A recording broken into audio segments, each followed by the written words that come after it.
So, your uncle. What's wrong with him? He's possessed. As in the devil? Something like that. He says a dark man is following him, watching him at all times. What do you make of it? It's nonsense, of course, but I'd be lying if I said it didn't bother me. You see, it runs in my family. Possession? No, Detective. Deteriorating melancholy. Practically every member of the Hartwood family is driven mad before they grow old.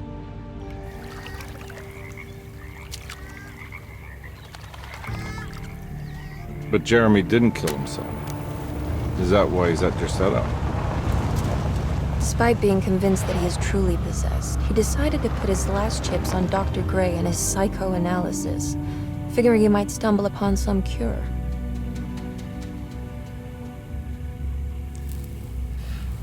You mentioned the letter. I received a disturbing letter from Jeremy accusing the staff and all the other patients of being involved in some cult. And now they are also out to get him. Could it be real? Or is it all just in his head? It's a story he tells himself, Mr. Carnby. Anything to avoid the truth. Which is? That we're all terribly insignificant. That people mean so very little to one another. That there is no one out to get Jeremy Hartwood because he isn't worth getting. Here we are.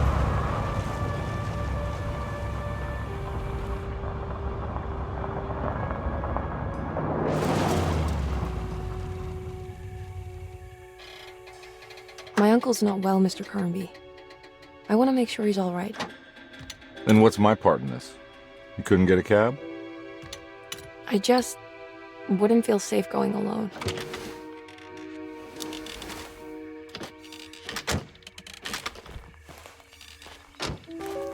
Did you bring a gun? Yeah.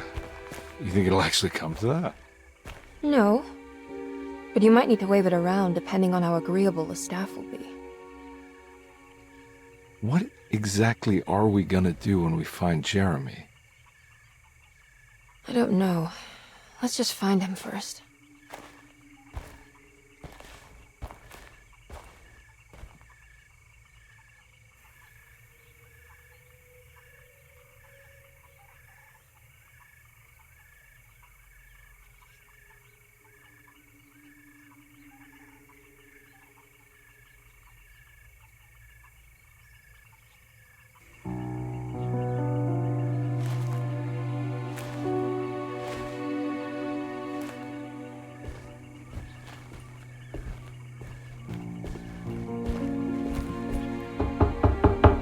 Hello?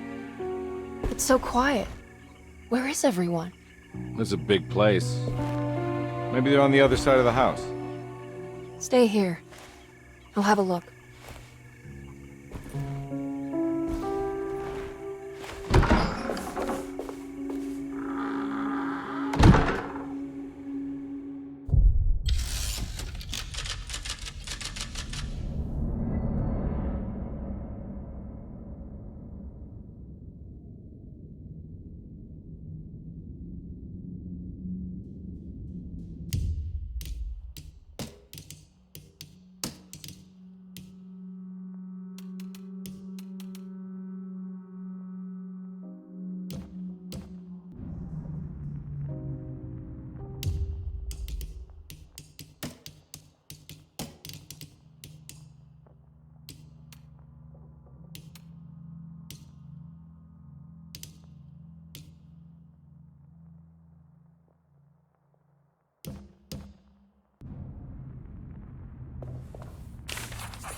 What's this?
This must be older than Derceto. They've built the house around it.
I'll just take this.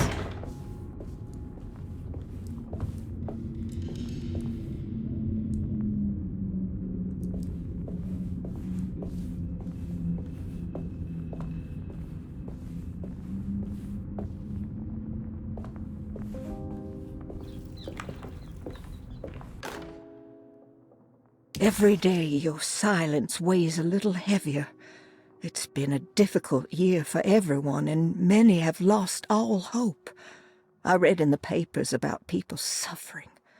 Pictures of dust-covered landscapes without a drop of water. I wish I knew if you were still tending the earth or if you had turned your back against us. I have started to look for help elsewhere. I pray you will tell me if I am going down a path that you find disagreeable. With help from Baptiste and Charlotte, I found comfort in the practice of the voodoo. I have long been skeptical of that Caribbean cult, but it's been of good use to me. It seems all harmless in my book. I say some words dreamt up by the Creoles, and I carry around a small pocket of gree-gree. Nothing of this is mentioned in the Bible, of course, but the French Quarter priestess tells me it's all connected. She says the Christian God is just one more perspective on the creator of things. That's what I like to think, but the other way around, that the spirits of her faith are just aspects of you, our Heavenly Father. I am so grateful for the words you gave Mr. Hartwood. We will sing your praises at St. John's Eve. The world will be blessed soon again. Only the sacrifices of the Old Testament compare to your demands. Let it be the truth. A mother of earth, wood, and dirt. A mother of 1,000 young. Sacred sand, $1. Black cat oil, $1.50.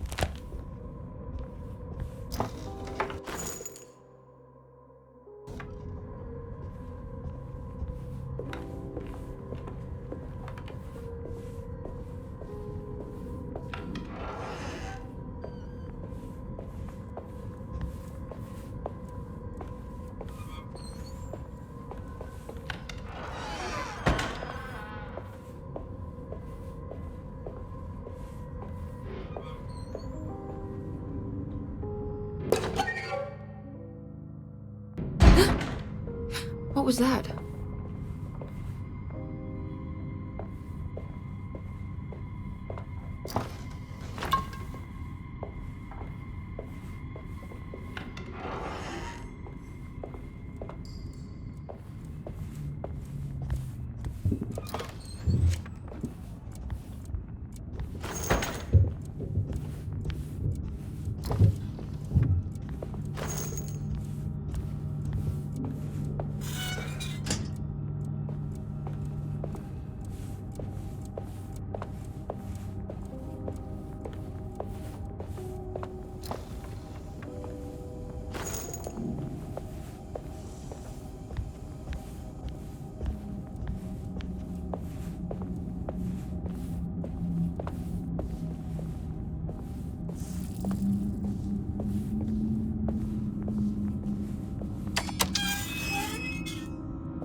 I need the key.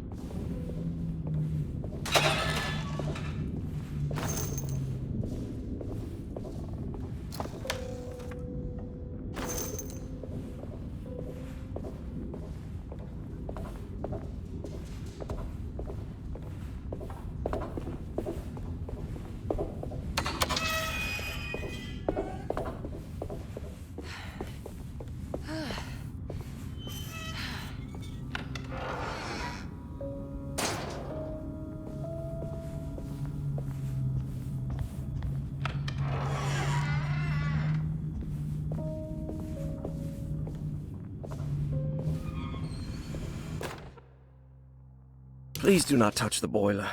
It is working after all. While the sabotage has caused a leak, only the decorative plate has been completely ruined. Let's wait for Mr. Chance to turn up and he can take a look at the leak. Mr. Waits.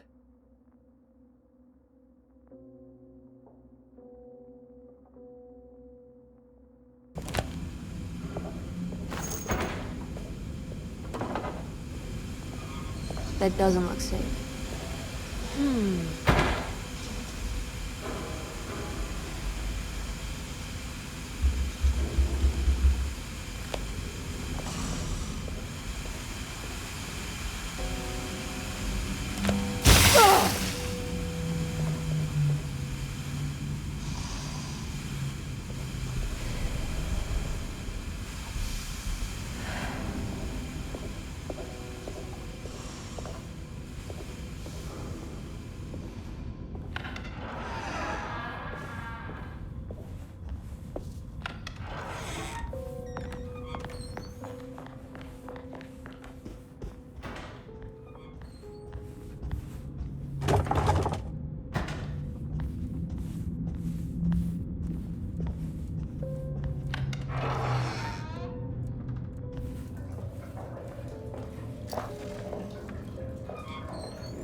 Sunday, June 22nd. I spent all day looking for Jeremy. I should have cared for the others, but I'm scared that he will do something irreversible. Cassandra is upset that I didn't give her the latest shipment of pain medication that Waits brought from the post office yesterday. I would have given it to her, but the company didn't send a new key this time around, so the box is just sitting there on my desk. They must have figured we had plenty of their gimmicky keys by now. I only remember seeing one lately. Grace was playing with it inside the grand parlor. Unless it turns up by itself, it will have to wait. I have to figure out where Jeremy is. I think Jack knew something. That dog of his found a strange rot permeating the house. She's showing us, he said. Like those blots and streaks of fetid rot was talking to him.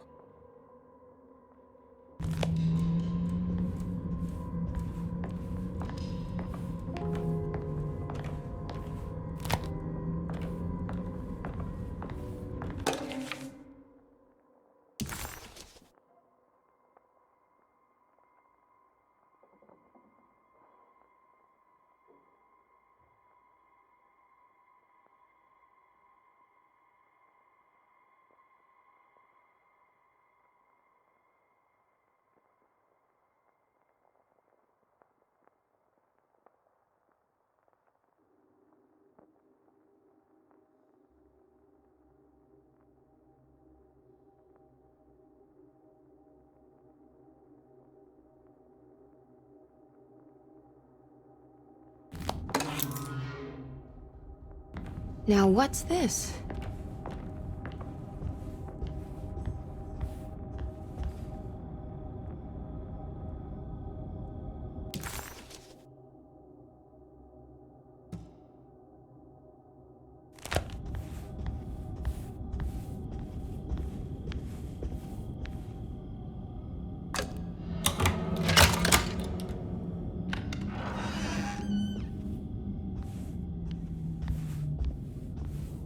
I need the key.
I need the key.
I need the key.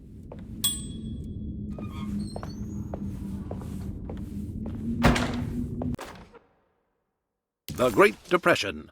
President Hoover raises tariffs on over 20,000 imported goods in an act to protect American labor.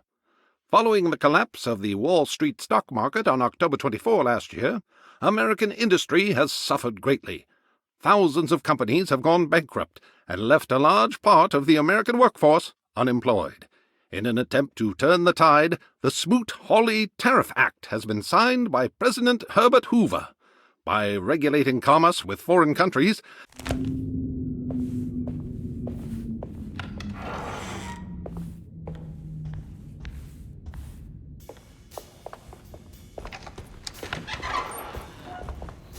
Wait, don't! Excuse me? Do you know where I can find Jeremy Hartwood? Of course not. McCarthy, what are you doing? I told you not to lose sight of the girl. Don't you worry, Mags. I'll find that little rascal. Who are you people? What are you doing here? I'm sorry about all this, but I'm looking for my uncle. His name is Jeremy Hartwood. What are you doing, child? You shouldn't be alone. Go find McCarthy. Who are you? Are you here for the Fay Dodo? Go upstairs now. My name is Emily Hartwood. I'm the niece of Jeremy Hartwood. This is Detective Carnby. The police? Why are you here? No, I'm a private investigator. Sorry to bother you. My client's worried about her uncle. He's a patient here at Derceto. If you don't mind, could you direct us where to find him? No, I can't. Jeremy has gone missing. If you leave your information, I will make sure to contact you. Wait, he ran away? No, he won't leave the house. He's around here somewhere, and both of our orderlies are looking for him. That's unacceptable. Where's Dr. Gray? I want to speak with him immediately. Fine, I'll ask him. Wait here and don't touch anything.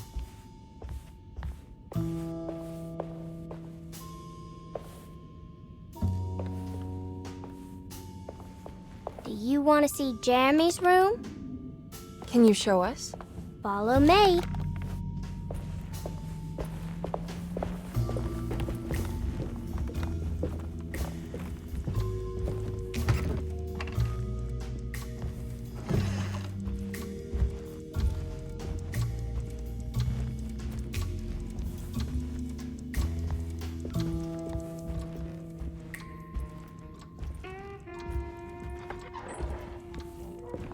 Thank you.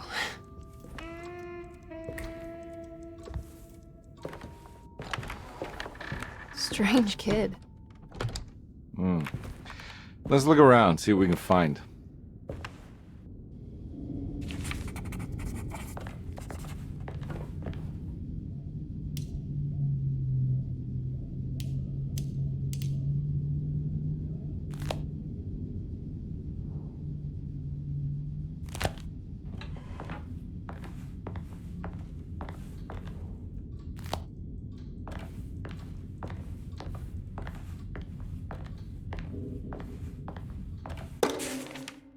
Every night the dark man stands opaque at the threshold of my room, counting the days until my spirit spills out of my tired shape. Only his pallid mask shelters my remaining sanity. Staring directly into the face of that demonic sultan would surely sunder time itself. Would he have looked the same to my father as he struggled for his life? Does his veiled face haunt my niece quite the same way? I wish so that I could rest my soul in that sunburnt convent of Teruel. Would I find you there, Juan? Or Senora Perosi, back from the beyond? Every night I hide from him, moving from one misshapen memory to another. Scenes conjured out of fantasy and delirium. Places I struggle to even paint. I wish I understood your death, Signora. Is there anything I could do for you but bury you in that bleak necropolis? That triumphant chapel rising above the ledges and the oven vaults shall be your sepulchre, where you may rest, and I shall weep.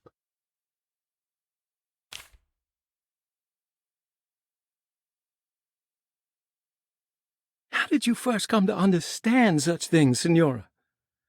How did you know that the battered boiler in the basement would lead me to Lafayette Cemetery? Or how the old upstairs clock, with its astronomical motifs would take me to that hateful mound outside of Claremont Harbor. Those are my memories, my past. Is there perhaps a chance, if ever so small, for me to see Terrawaya? Oh, I want that more than anything. Please, let my talisman take me there. Let me sit with Juan under his Bodhi tree. Despite having sold me that talisman, Miss Jackson, the voodoo priestess, revealed none of her secrets to me. That's why I had to travel to Tonka. Instead, she cruelly told Baptiste, my caretaker, that he would be betrayed and killed in the most awful way, that the one he loved would pierce his thigh with a sharp spear, and that he would be devoured by his own mother. What a terrible thing to say. The people of Deseto are becoming dangerous. They do not understand what they are doing. I must do something to stop them. I tried talking to Dr. Gray, but he confuses my worries. He's caught up in treating me. How can he expect evil to be cured with medicine and conversation? The orderlies, the housekeeper, and the patients are all deranged. They will call upon evil to enter this world. All will be lost. Everything. Unless I can find the clerk, Mr. Waite. He seems to be a clear-thinking man. Maybe Beauregard. The dark man offered me a prison, and I accepted. I signed that miscarried contract and entered the dark pact. Everyone is safe, except for me.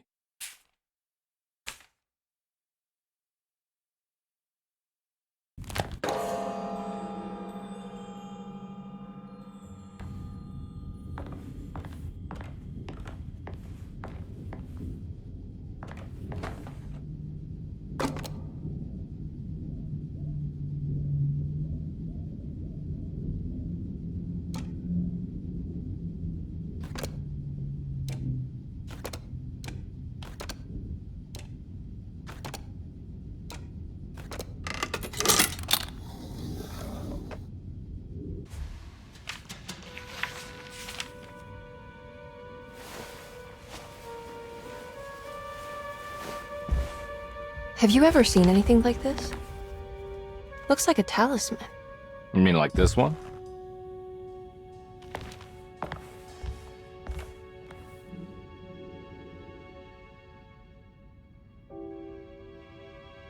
Can you find me a knife to cut the canvas? I want to take this with me. You want to take the painting? Sure, I'll find one.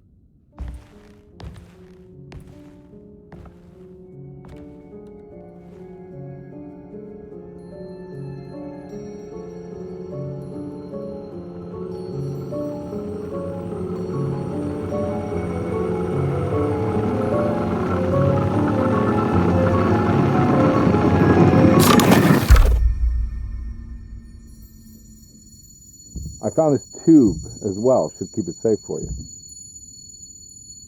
Do you want to carry it, or should I? Miss Hartwood? Emily? I'll take it. Thank you. We're done here, right? I'm not sure. I don't know how to do any of this. Listen, I think we should talk to Dr. Gray. He must know something about what's going on around here. Okay. Let's do that.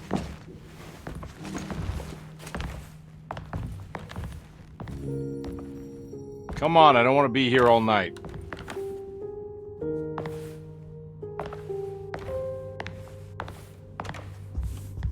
Detective Carnby? Where did...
I can't go that way.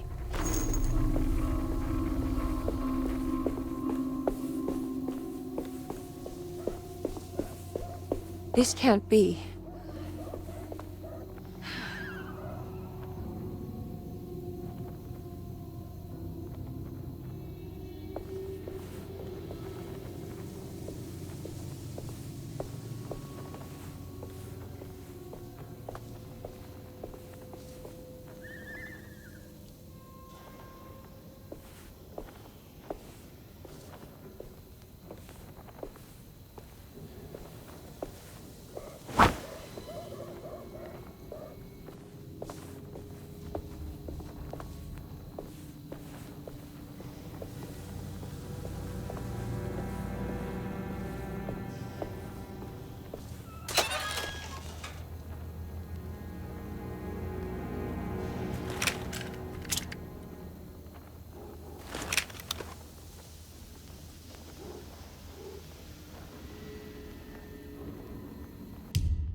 Emily, is that you?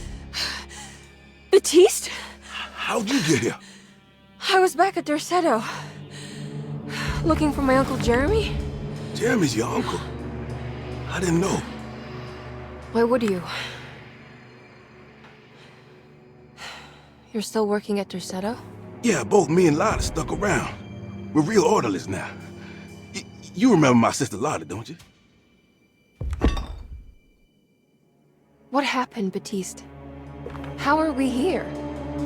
You know about the dark man haunting your uncle? I'm familiar with his mental state. I think we all in his head somehow. Cause these streets are real, but they're not like on any map.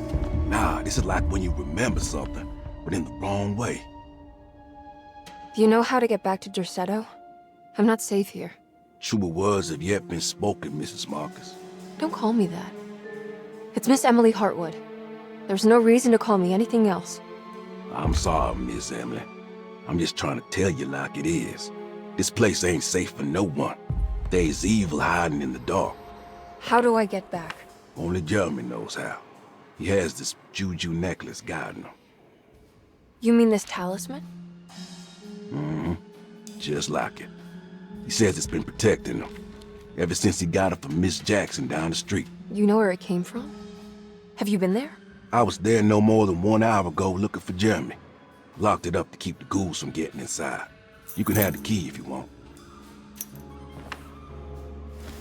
Thank you. I'll take a look. Stay safe, miss.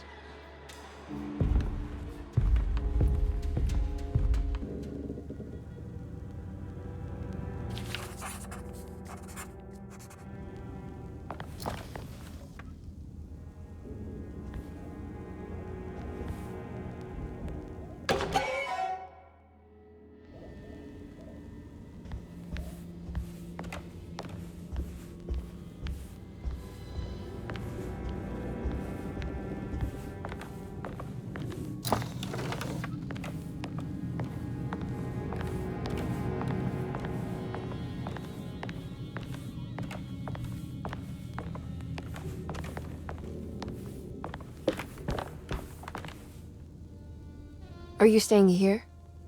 For a while. Want to see if Jeremy shows up.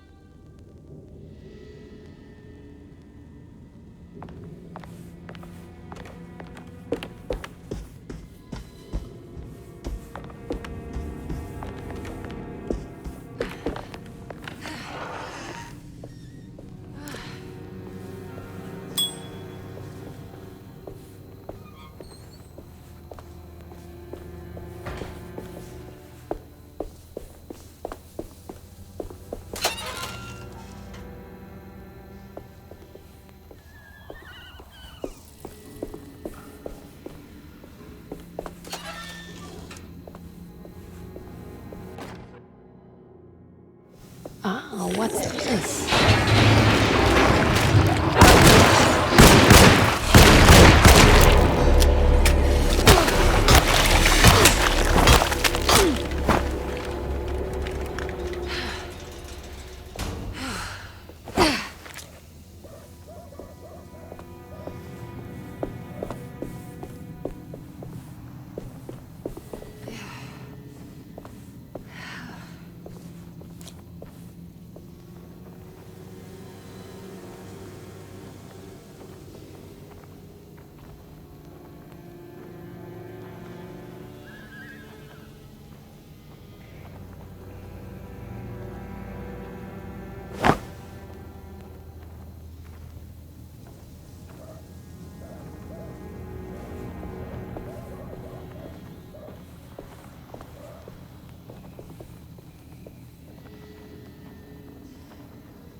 It looks exactly like Jeremy's talisman.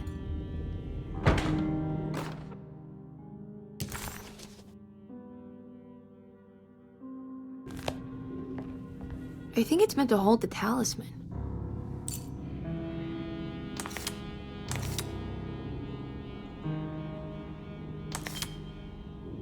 not sure what numbers I should use. Maybe there's something in Jeremy's notes.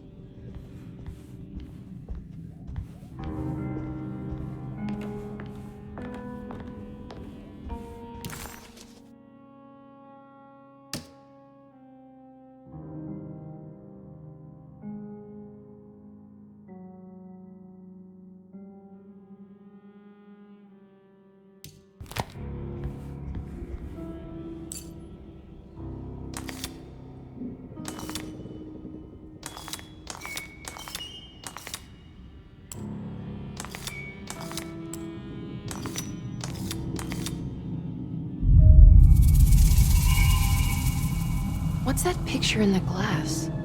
Where is that?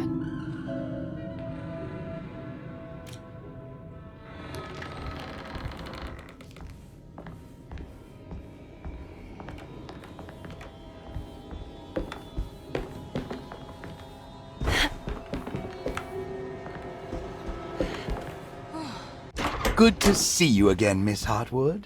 Mrs. Thompson told me you were here. She also alerted me that you brought a detective with you. I'm very curious to hear what this is all about. You don't remember me, do you, Miss Hartwood? We met at your family's house in the Garden District, when your uncle was about to be admitted under my care. No, I remember. Sorry. I'm not really feeling well. Oh, in that case, have a seat. Let me make you a drink. I don't seem to have made much of an impression on you. On the other hand, I can vividly recall you and your parents. Because of our cheerful disposition, I'm sure. You are far too intelligent to think that. You come from a joyless family, Miss Hartwood. The only amusement I took from my visit was discovering that the young lady's drink was an old-fashioned. Very astute. Is that supposed to make you seem attentive or intelligent? Whatever you prefer. Are you ready to tell me why you are here, Miss Hartwood? And why you brought a detective?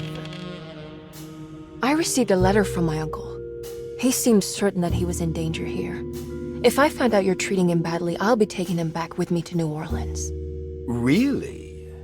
Is he going to live with you in your tiny garçonniere?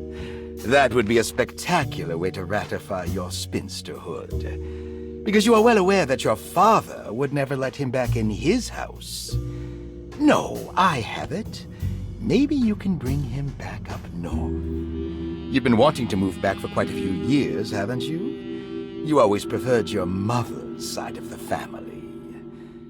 Jeremy is free to leave with you. I won't object. However, there is one problem, as you might have learned. He is, in fact, missing. Do you know where he could have gone? No, I'm afraid I don't. I have my staff looking for him. I'm sure he will show up eventually. Especially if he learns that you are here. He is quite fond of you. What can you tell me about his condition? I never heard a proper diagnosis. What is your medical opinion of him? Well, let me think. He is an anxious man, depressed, even. He suffers from a perceived lack of order in his inner and outer life. He constantly complains about events not presenting themselves according to their divine nature. And the Dark Man? Hard to tell if it was ever anything specific. Jeremy uses the Dark Man as a psychological scapegoat to avoid facing the truth that he is in any way at fault. You don't think there can be any truth to the Dark Man's supernatural existence? Why would you ask that? Can we ever be sure? If the Dark Man is some sort of evil presence that is in possession of Jeremy? Well, I assure you, any evidence that you experience supporting that claim is purely delusional. Don't get caught up in mass hysteria, Miss Hartwood. You wouldn't want to take your uncle's place in this hospital, would you? I'll be leaving now, Doctor. I need to keep looking for my uncle. Do so, Miss Hartwood. I'll let you know if he shows up.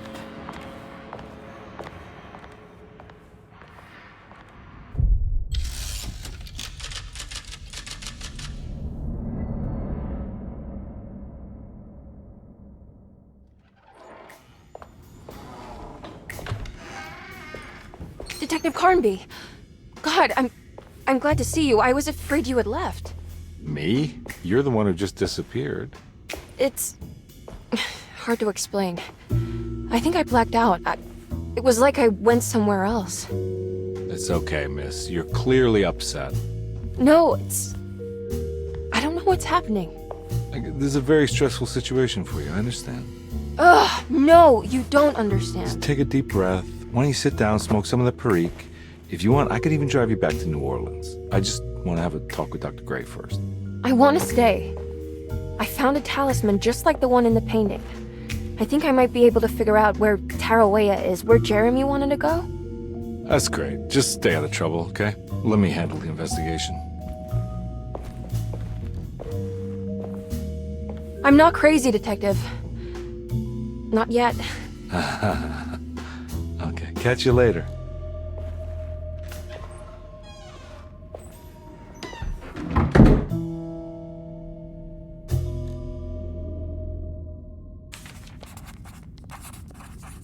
If a talisman like this can open up doors between the French Quarter and Dorsetto, then maybe Jeremy is hiding in some strange other world. Like Tarawea, the place he mentioned in the book. No matter where he is, it's clear that my search won't be limited to Dorsetto.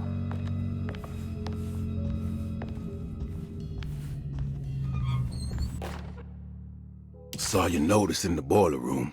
You should know Mr. Chance won't be coming back. I got no business being in there myself, but you can take a valve from the wine cellar if you want to try to stop the steam pouring out.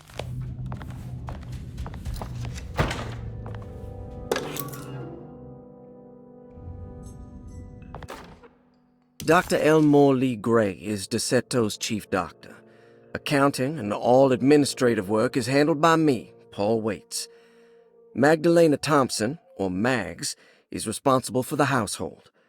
Jean-Baptiste and Charlotte Tabois are responsible for keeping the guests' medical regimens in check. Finally, Jack Chance is our gardener, who can occasionally be seen in the conservatory, but is for the most part busy outside. There are currently 6 guests. Paul, you're right about the plates on the boiler and the clock. They have been sabotaged, and I think I know who did it. They have something to do with Jeremy's episodes and how he seems to disappear at night. Right now, it's important that you keep an eye out for any of the pieces. I want to find out if I can repair the plates. Let me know if you find any of them. Lottie. Tell Lottie to take a look at the well in the kitchen garden.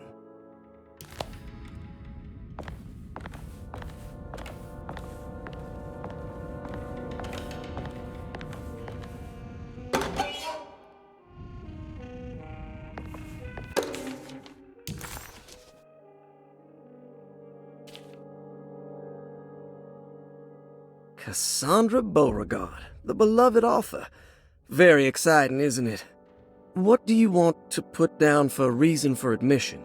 What her agent told us. Cassandra suffers from writer's block and needs to finish her moving picture script before the end of June. Mr. Chardot suggests Cassandra's heavy use of barbiturates is holding her back and risks ruining her career. And how should we summarize her personal history? Let's keep it short. Cassandra Beauregard is a beloved crime author who managed to...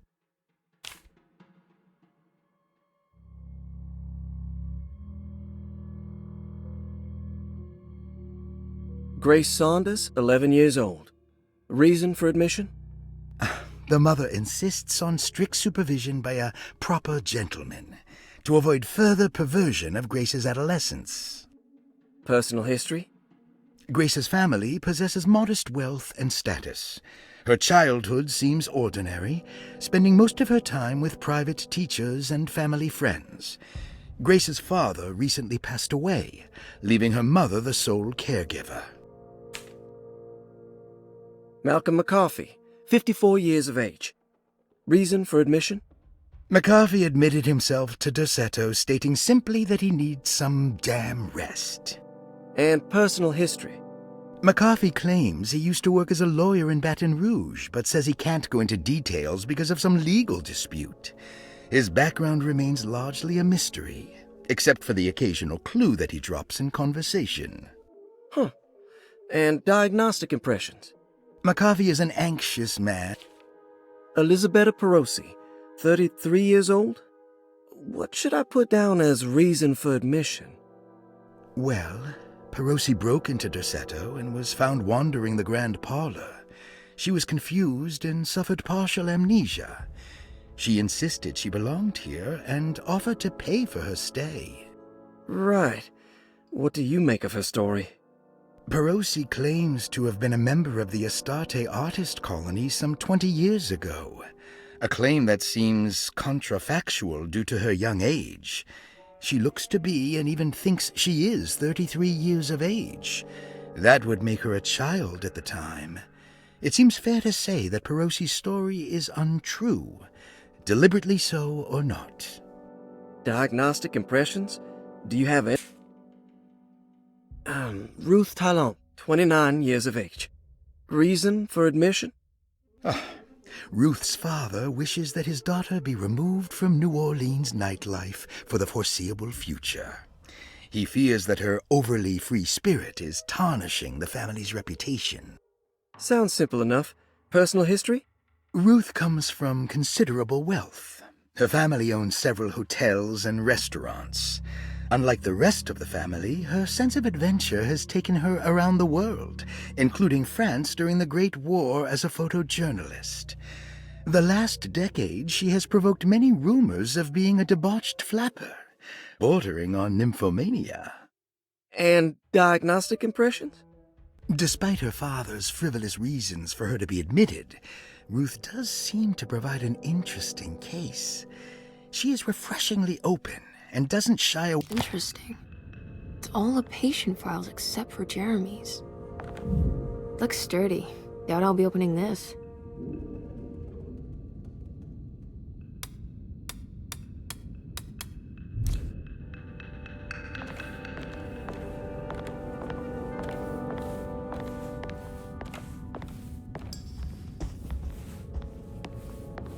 I need the key.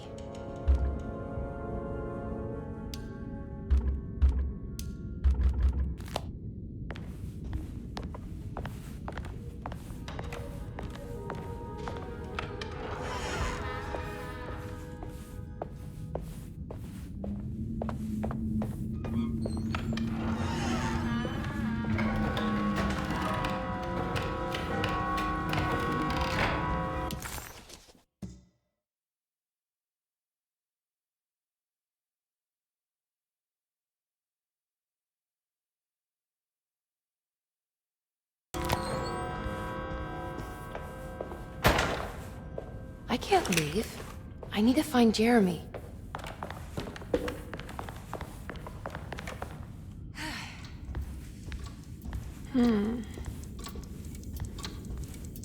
What's that stain? Looks like some kind of rot. This must be the clock mentioned in the commonplace book. This looks like the thing that held the talisman in the French Quarter, but it's broken and missing some pieces.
What a strange but beautiful room. Are these zodiac signs?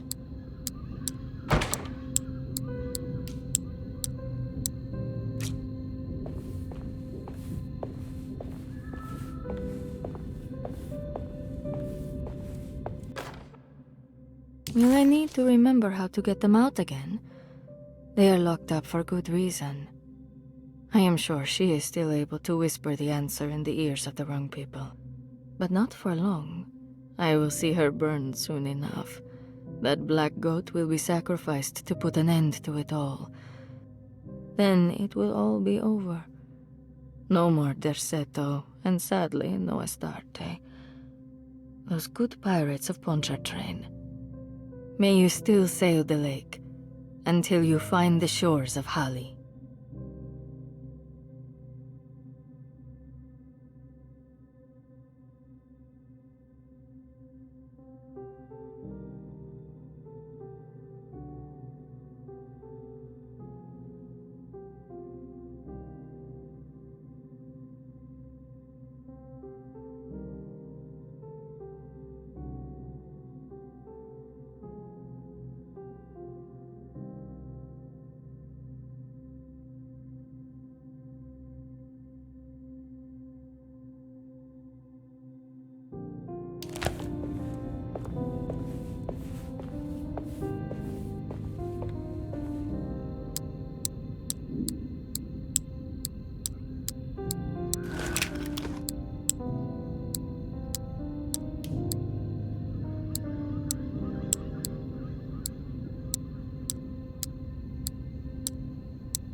I did it!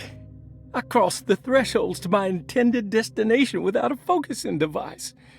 My talisman now knows these roads, and I have no need for the plates. I can find my way to Lafayette as easy as I find my own room. I visited the grave of my father and seen the oven waiting for me. Thank you for opening these doors. I now must summon my courage and go back to that hateful mound outside the oil rig.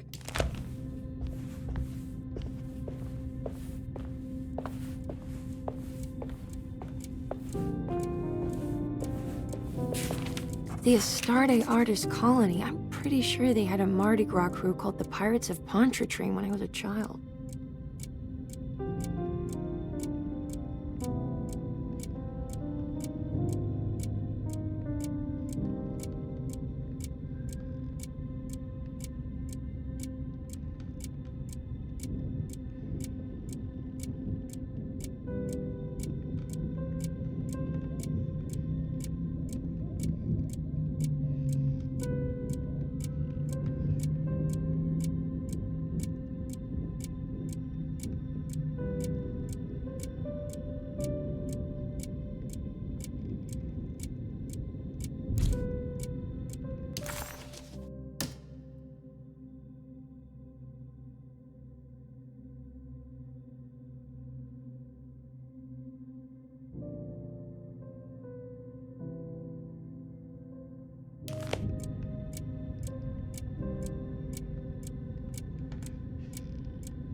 There's some aggressive-looking rot on these paintings.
Here we go.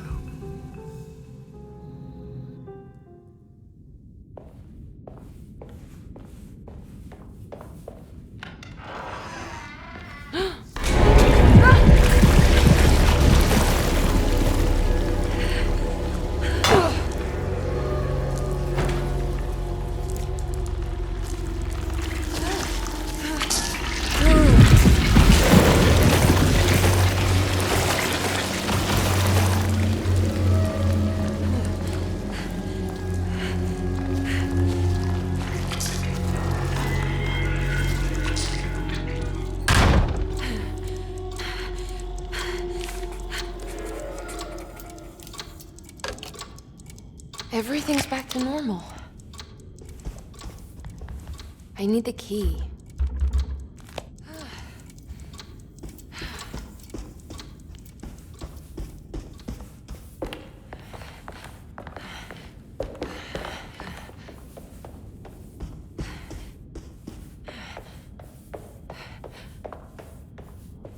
I need the key.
Good evening, Miss Hartwood.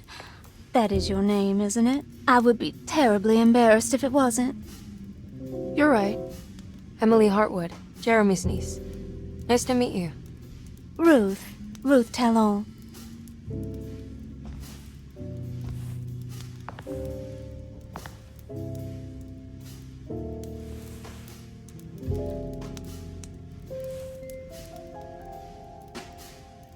Is that Perique you're smoking? How terribly quaint. Maybe so, but I like it. Would you care to share some? That smell is making me feel very nostalgic.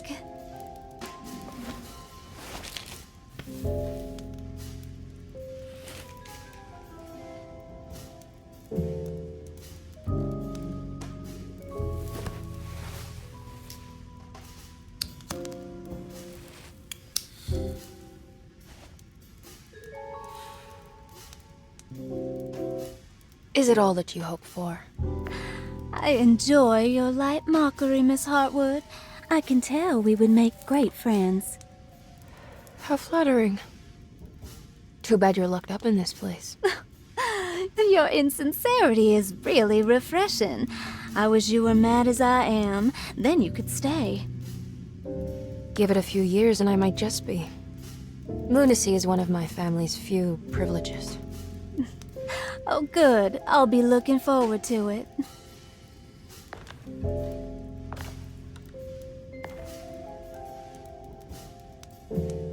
You don't know anything about what happened to Jeremy, do you? Everyone here is really strange, and it's hard to know what to make of anything you hear. Occasionally, it sounds quite exciting, though. Good versus evil and all that. I'm sorry, but I don't think I have anything useful to share. It doesn't matter. Thank you for the much-needed break. Bon voyage.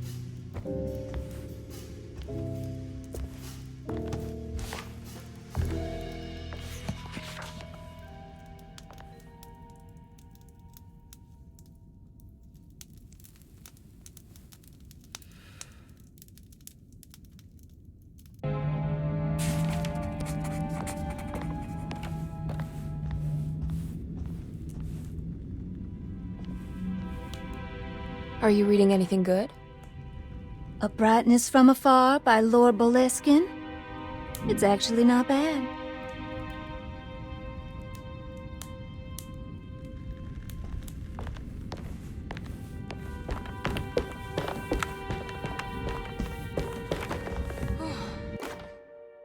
Lost Plantations of Louisiana, Thierry Briclot, 1917.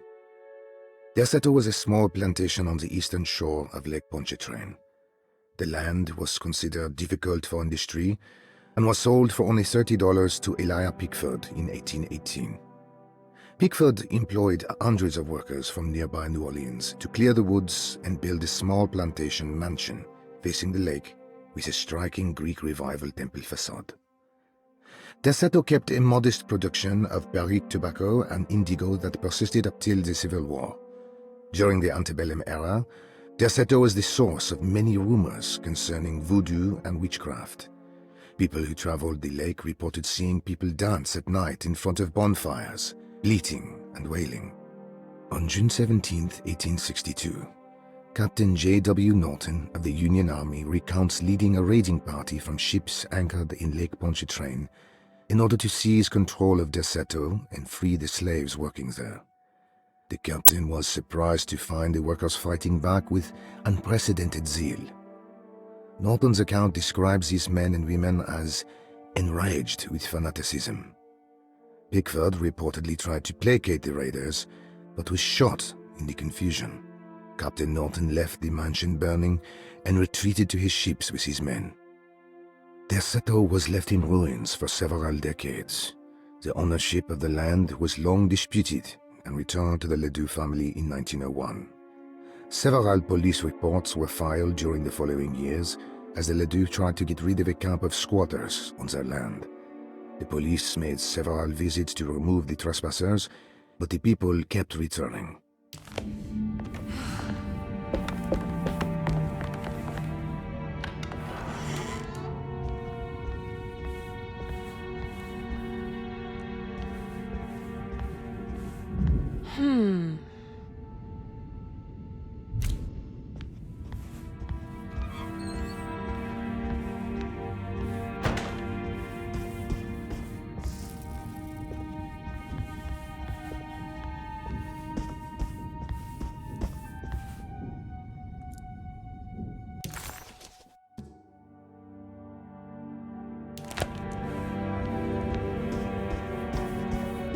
It's wet shut.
I don't understand what's happening.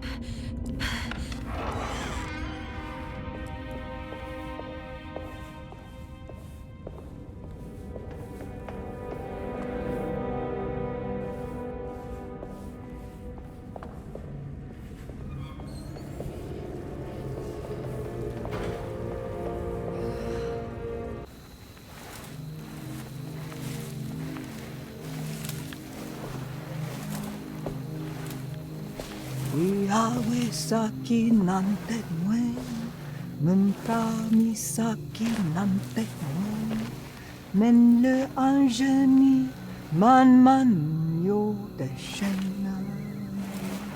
What are you doing sneaking around? You almost scared me to death. I'm sorry. I didn't mean to disturb your ritual. I wouldn't have guessed voodoo was in practice at a place like this. The doctor may be all about science, but I know these roots have power. Do you know what's going on here? I have a feeling Derceto is cursed. There are several players with stakes in this game. Derceto isn't cursed or blessed. It's a battleground. And it would all be a lot better if you could get your uncle out sooner than later. That's all I'm trying to do. I wish you the best of luck, Miss Harwood. I really mean that. Now, if you'll excuse me, I need to look after my gumbo.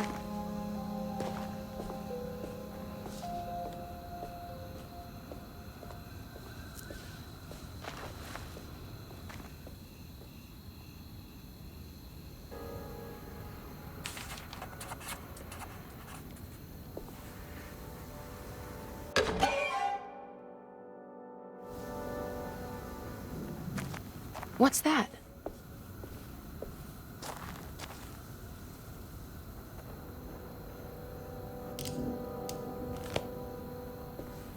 It's another piece of broken plate.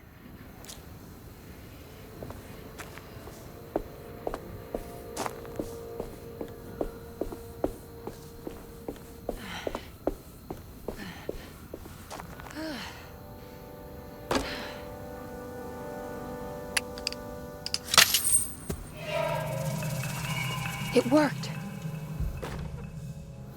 Now what's this?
There we go.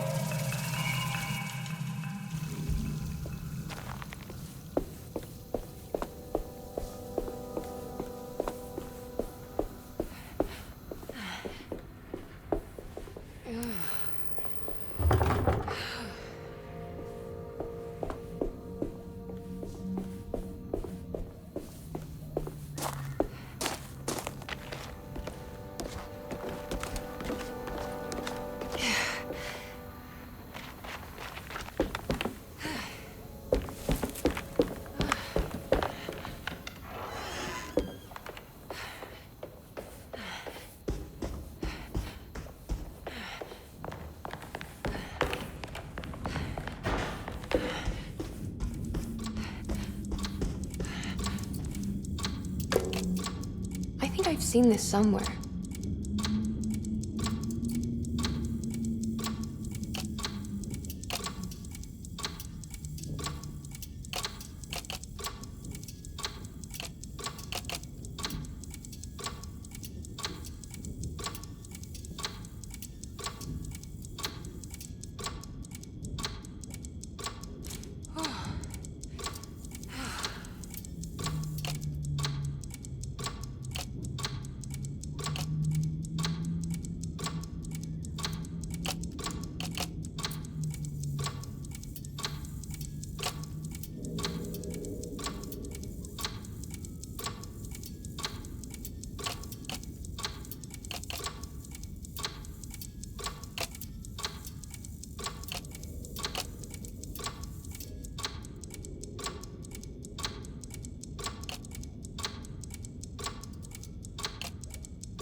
There was something in the commonplace book about this.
Did it break? The clock just stopped.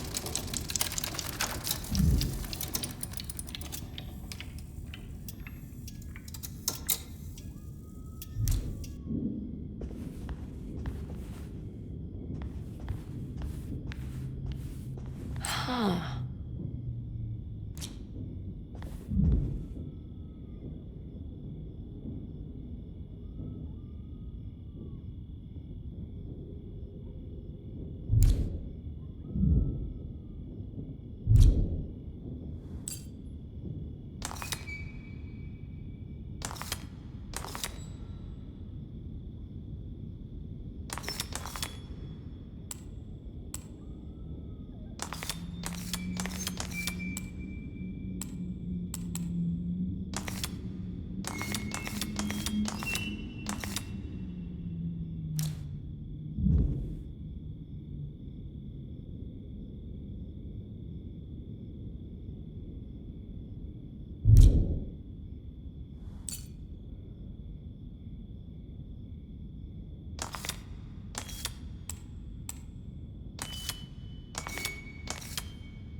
It's showing me something.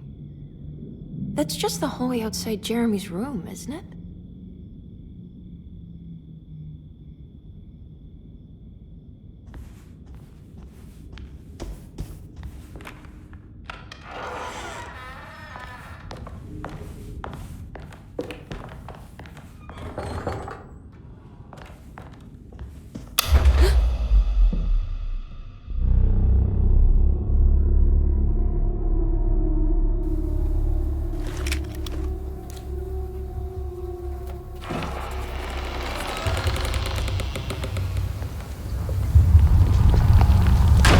I did it. I opened up another dream.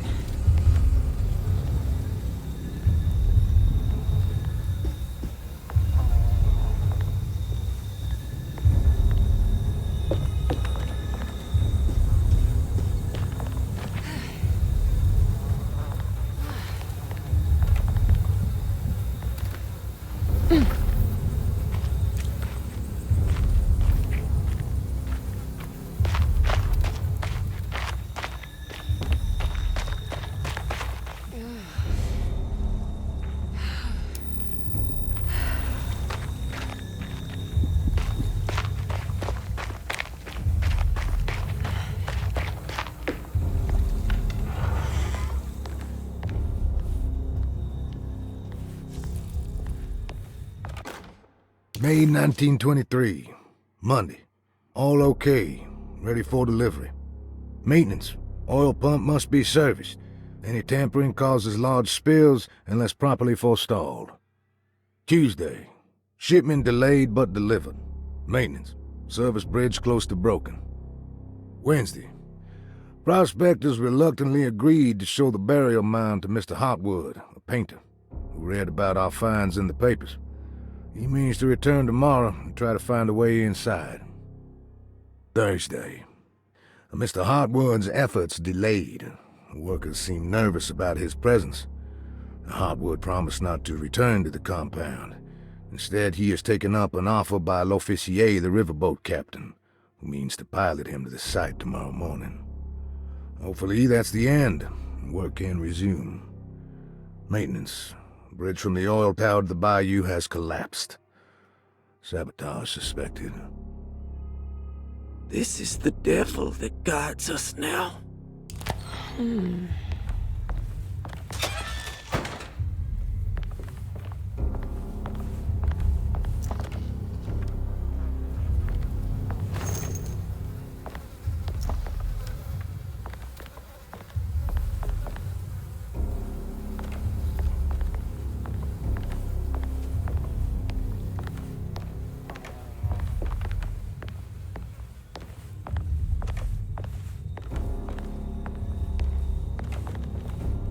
I need the key.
There's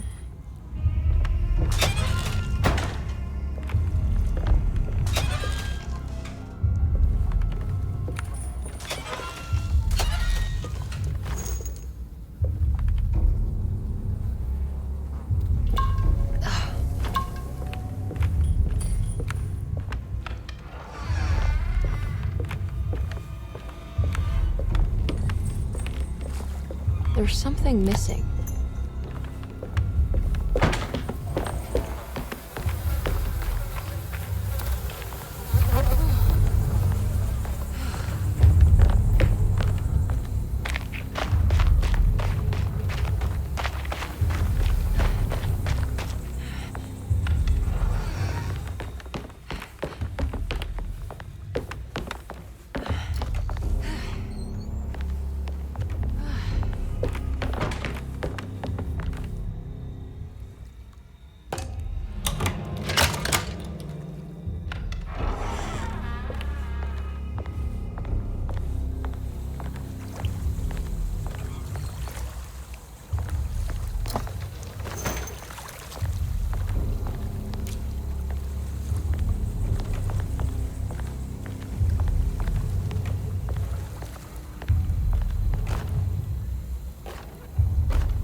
Here we go.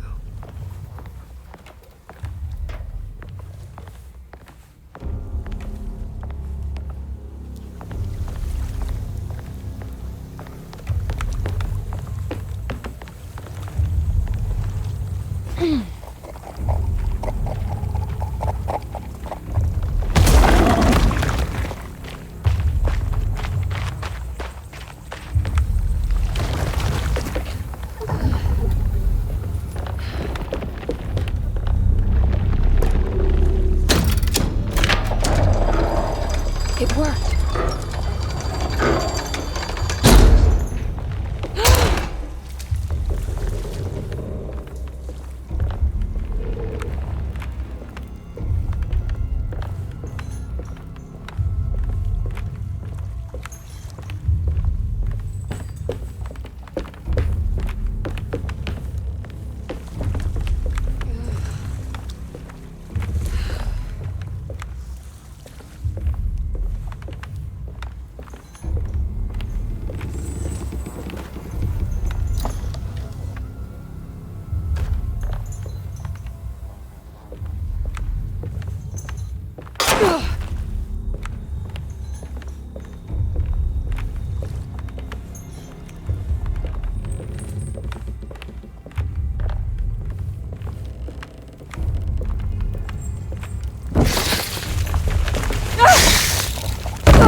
can break this, I just need something to hit it with.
Damn it, there has to be a way to get to the other side.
Now what?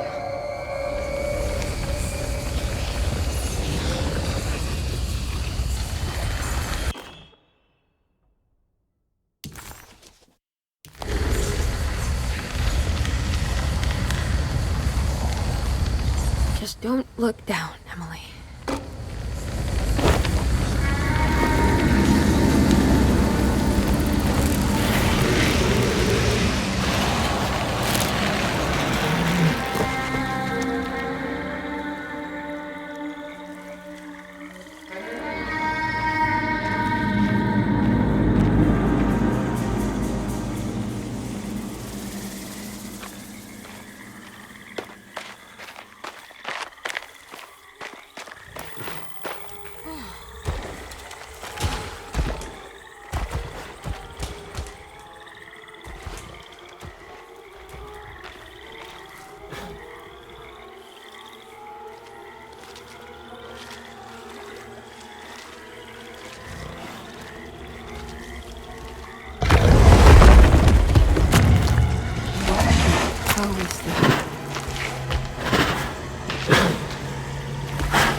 The hateful mound Jeremy mentioned in his book.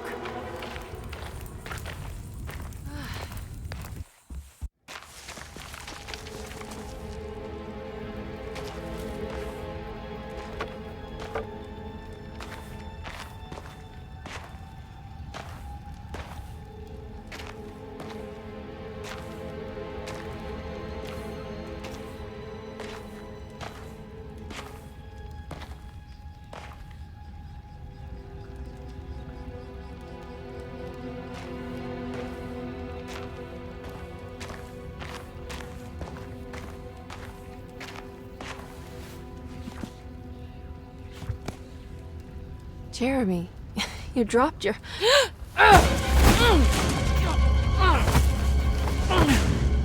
Mrs. Marcus? Get off of me! What are you doing here? Trying to find my uncle. Jeremy is your uncle? Could you please? Thank you. And it's Miss Hartwood. You don't remember me? I remember you, Miss Dubois.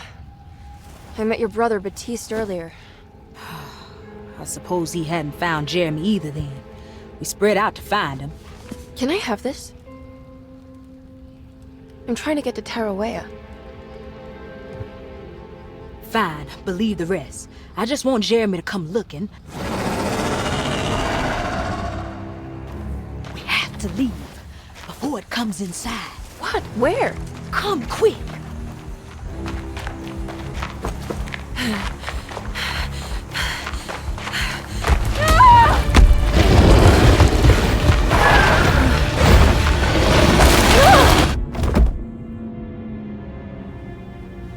Oh, God damn my soul.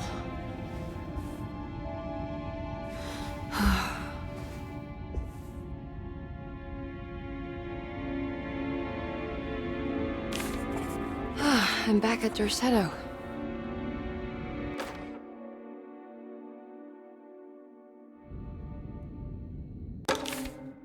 Reflections on the Power of the Verb in Certain Texts by Juan Luis Jorge.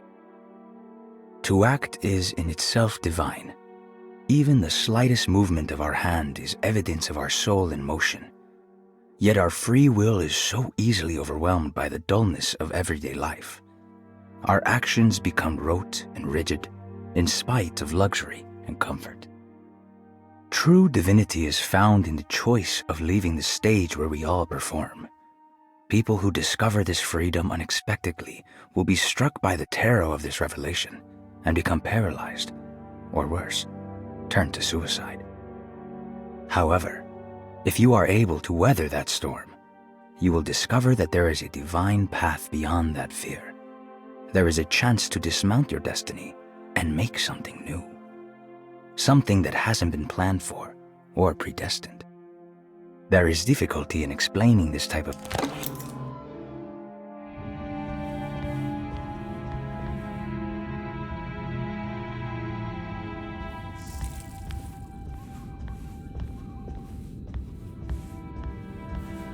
It's wet shut.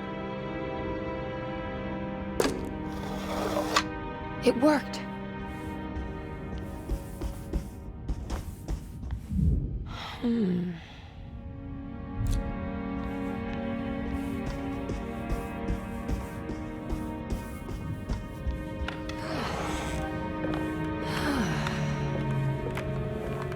I don't have everything I need.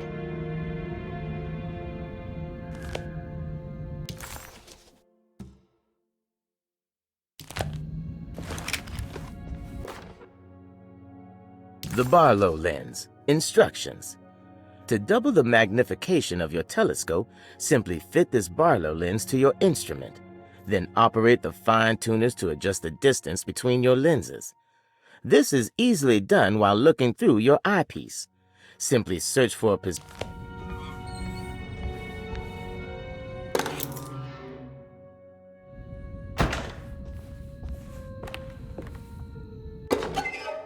What's this?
The dream of the grave under the cheniere suddenly vanished, and Emily found herself back at Derceto.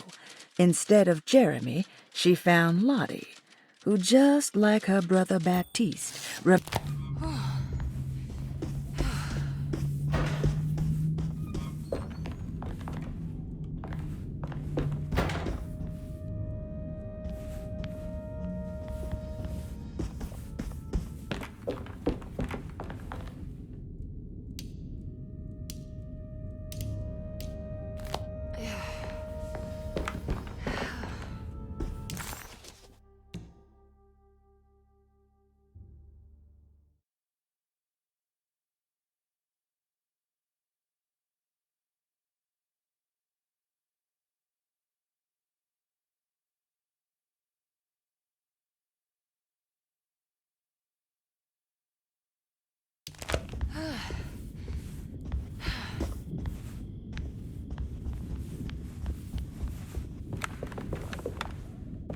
It's wet shut.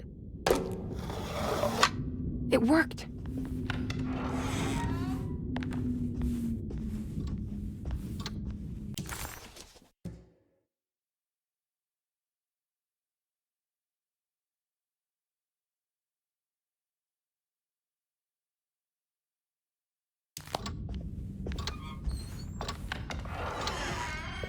Whoa.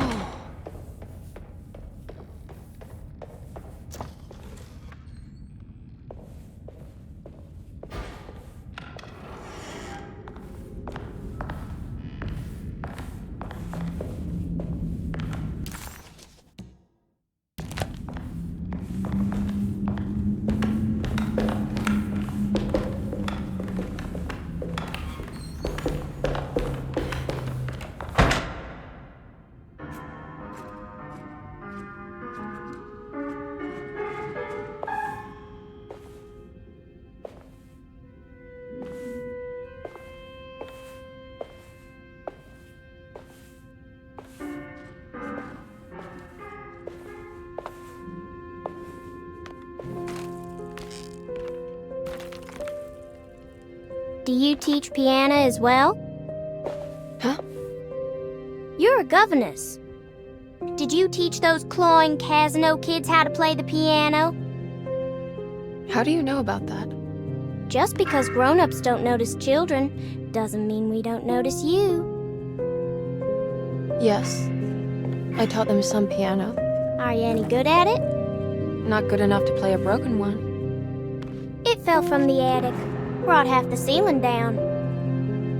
It was Jeremy's fault, wasn't it? Nobody knows what happened, but you're not wrong.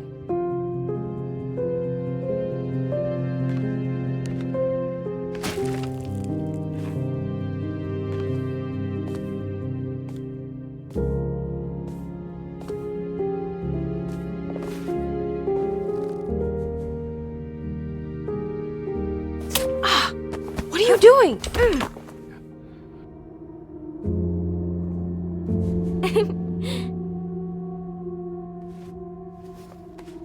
I'm gonna go now.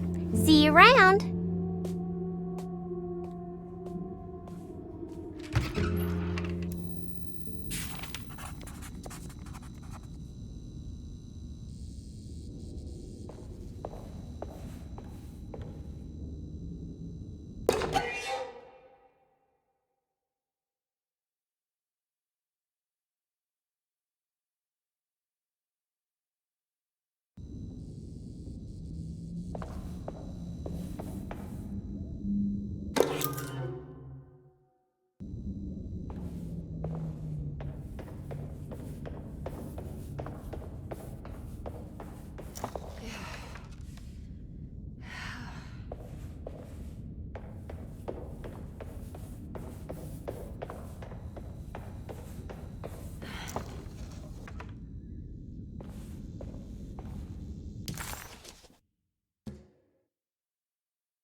There's more of that unsettling rot. On the commonplace of evil, there lies virtue and stark irreverence, careless thoughts of luminous indifference. But blame not the beast we once were, which science so often wished to refer. Not the wicked full of sin, it is you who stand and grin. All our good intentions aside, whereupon we build.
I need the key.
Come on, Grace. I'm too tired for games. I'll even let you play with my jackknife. Oh, good evening. You haven't seen a little girl by any chance, have you? I don't think so. You would have known if you did. The only kid crazy enough to be in this place. She's not in her room then? That would be a first. Always running around causing trouble. She's very hard to pin down, that one. You want a sip? I'm good, thank you. Well, I should be going then. Unless there's anything you need from me. I just want to find my uncle before anything happens to him. Oh, don't worry, miss. He'll show up. He is much too lily-livered to kill himself. Why would he? It's his greatest ambition, didn't you know? Take care now.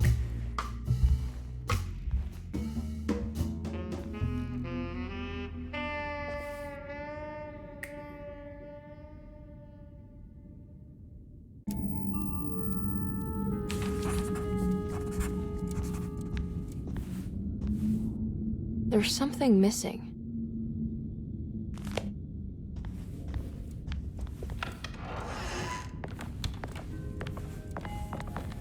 So this is Grace's room. Cute.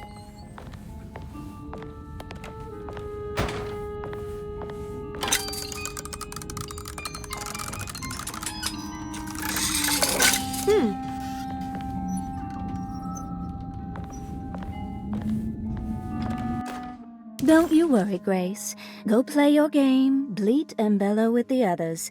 I won't be jealous. There will be more masquerades. However, I would love it if you would finish my mask for the feast. With love, Ruth.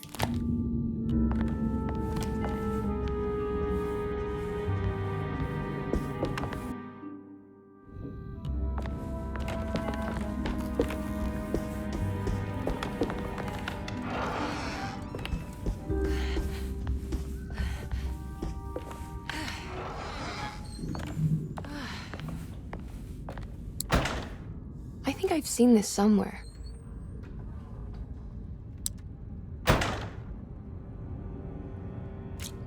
This must be the great Cassandra Beauregard's room. I'm not sure what I expected. Maybe something more extravagant? What's that? I need something else.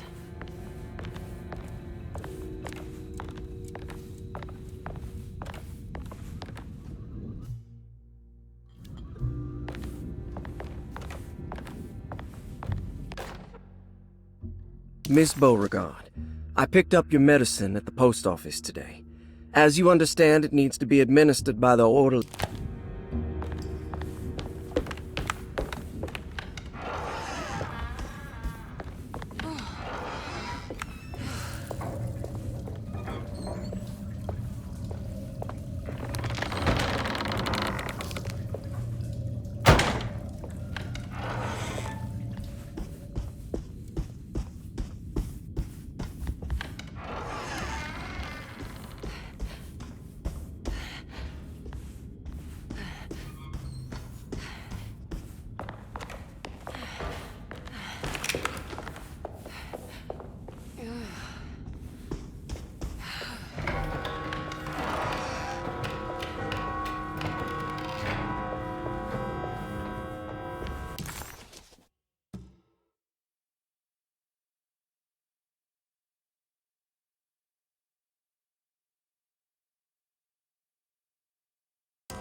Let's write this down.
The medicine bottles had stains of rot on the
I need the key.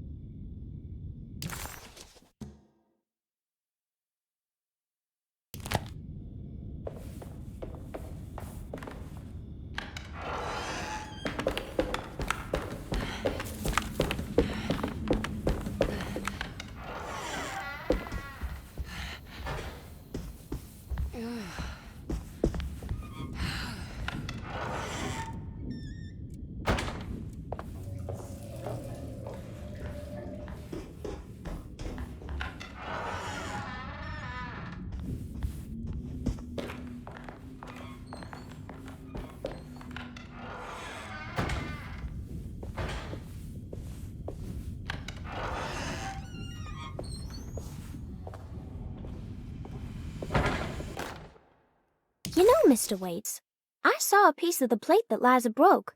I think she's been hiding them. She's not very good at it. She just chucked it into the little room with all the tools behind the boiler. I left it there. I didn't want to embarrass her by picking it up while she was looking.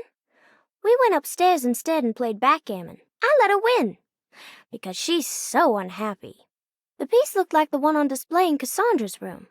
You know about that one already, right? Or is your eyesight really that fuzzy? I hope you don't feel bad about your glasses. You only look stupid when you squint. Maybe if you had more eyes, you would see these things. I wish you had all the eyes you needed. Your best and favorite guest, Grace. It's another one of those plates for the talisman. It's also broken and missing some pieces.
I guess this works too?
Jeremy?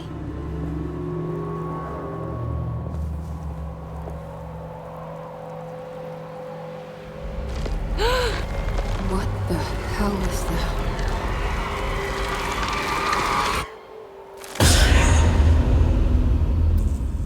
What?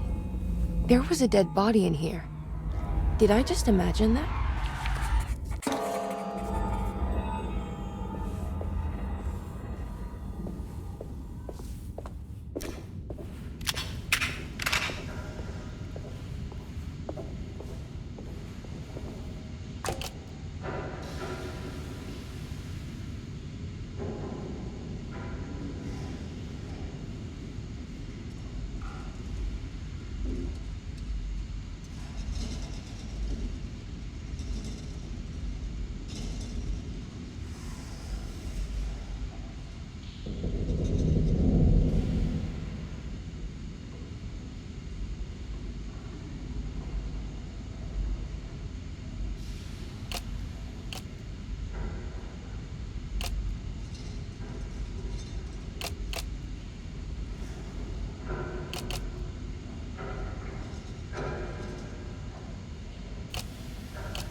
The body of Deseto's clerk transformed into some eye-clad abomination.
The talisman is showing another room. Something is open.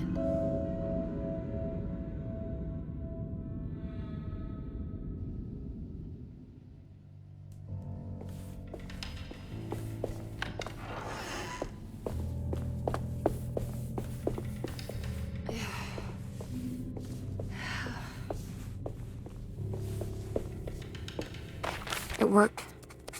I'm in another one of Jeremy's dreams.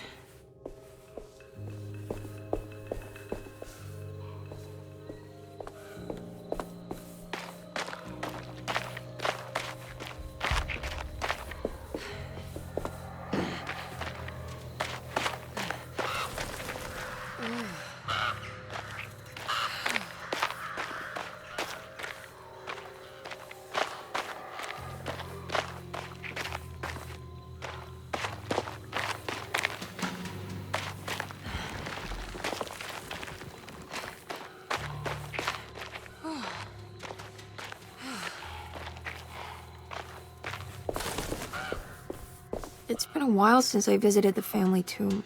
I hope it's in a better state than the real world.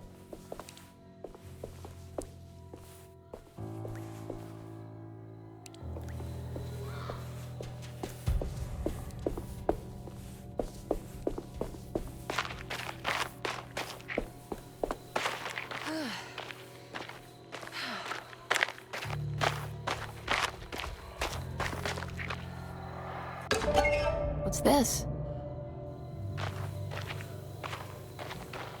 What's that for?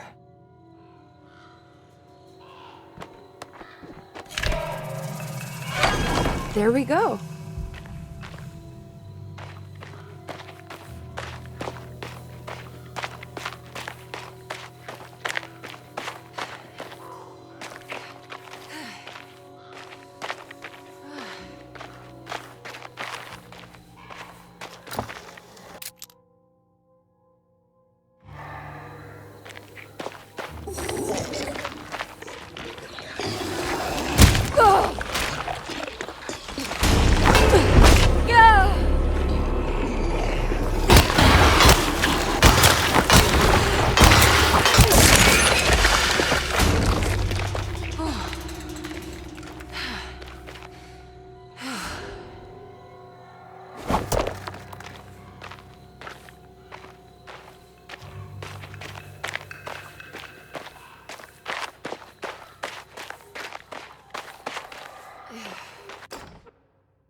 This is the chapel in Jeremy's book. It looks like I need more medallions to open it. I'm not sure I have everything I need.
There we go.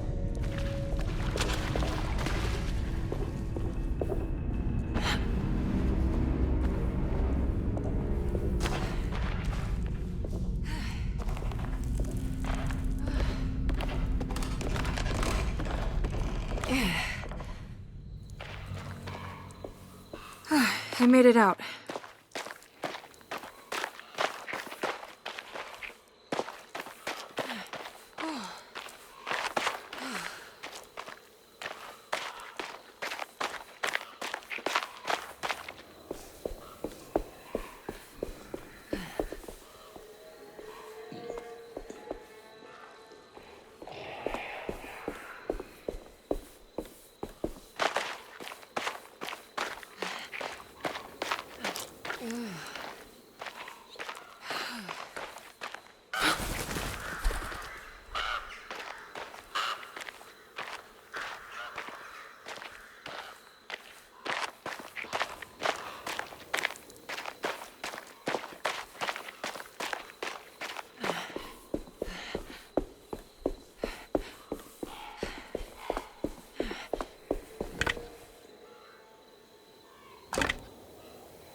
Emily, is that you? Jeremy. What are you doing here? Well, you sounded so miserable in your letter. I've come to take you away from here. I can't believe I made such a foolish mistake. All I wanted was for you to stay away. What do you mean? I bargained with the Dark Man. A pact to keep New Orleans safe with my own life as tribute. The Dark Man isn't real, Jeremy. There's nothing he can do to hurt you. How do you think any of this is happening? How do you still not trust my words? Fine. Then let me help. Don't be foolish. He will bury you next to me in his sunken temple for an eternity. I don't care. I'll find a way. I have my own talisman, and I know about Tarawea. Oh, wait, don't speak.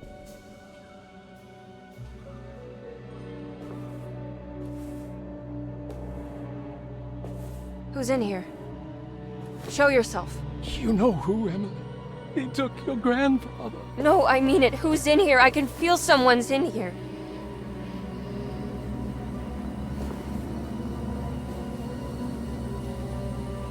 Emily!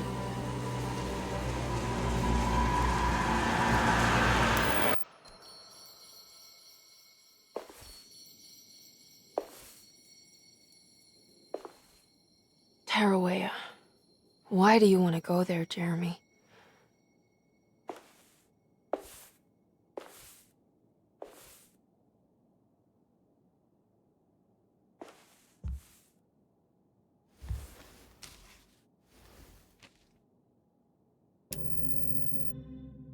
I've seen so many strange occurrences lately. Memories explode into existence and then burn out like tired glass bulb filaments. Dreamscapes crash down from the stars and sink into the sea. Doors that lead to nowhere and absolutely everywhere at once. With all this reverie, I want to think there's a chance that you found a way to remain alive in some way I cannot fathom. Just like I've learned to navigate with my talisman, maybe you, with all your knowledge, you somehow knew a way to find me again, Perhaps in Tarawaya? All my love, Jeremy.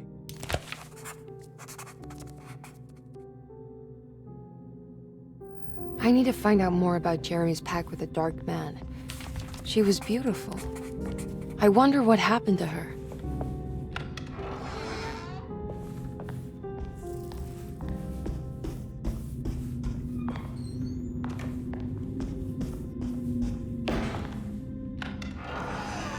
Jeremy's room.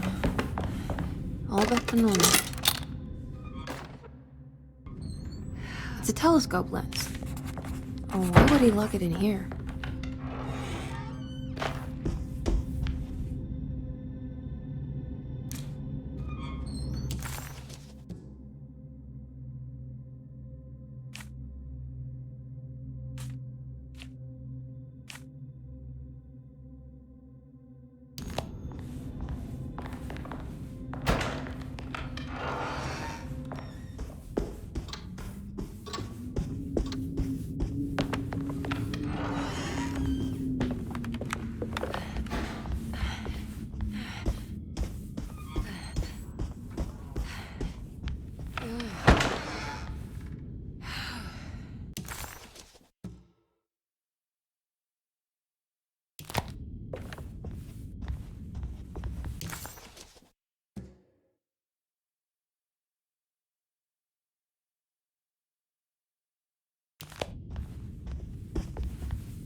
Now this'll come in handy.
Wait, what's going on?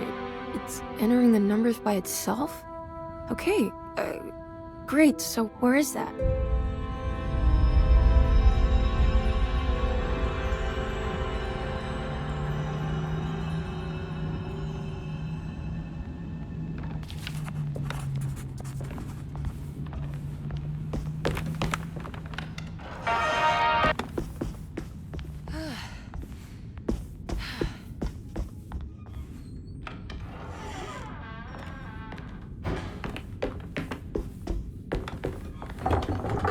It's blocked.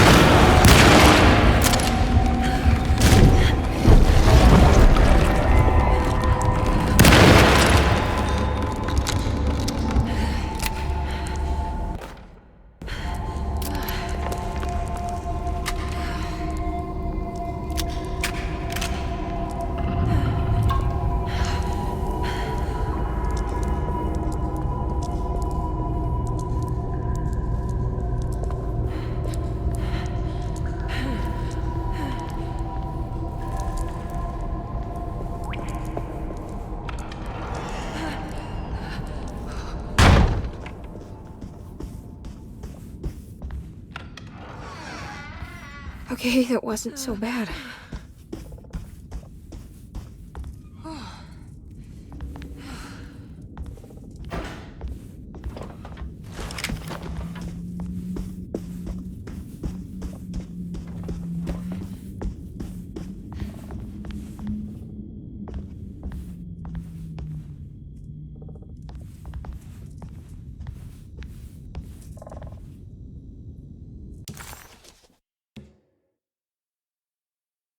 Was this dream of Tarawea without...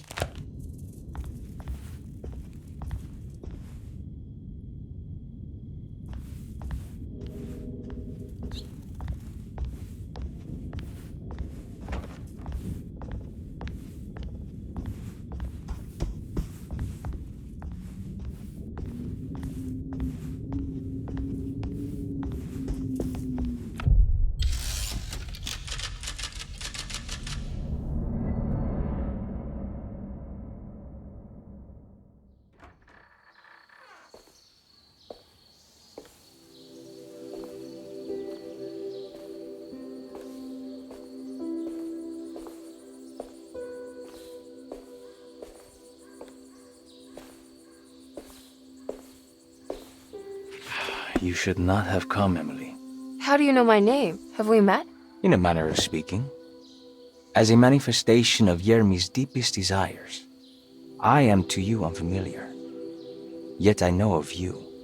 Are you Jeremy? Is that what you're saying? I am only his subconscious thoughts. I cannot speak for his totality. How come you have a Spanish accent? And what is this place? Is this Tarawea? This is indeed the fabled convent of Tarawea, where Yermi goes to find peace during his sessions with Dr. Gray. It's all fantasy then. Based on the things he has read and seen.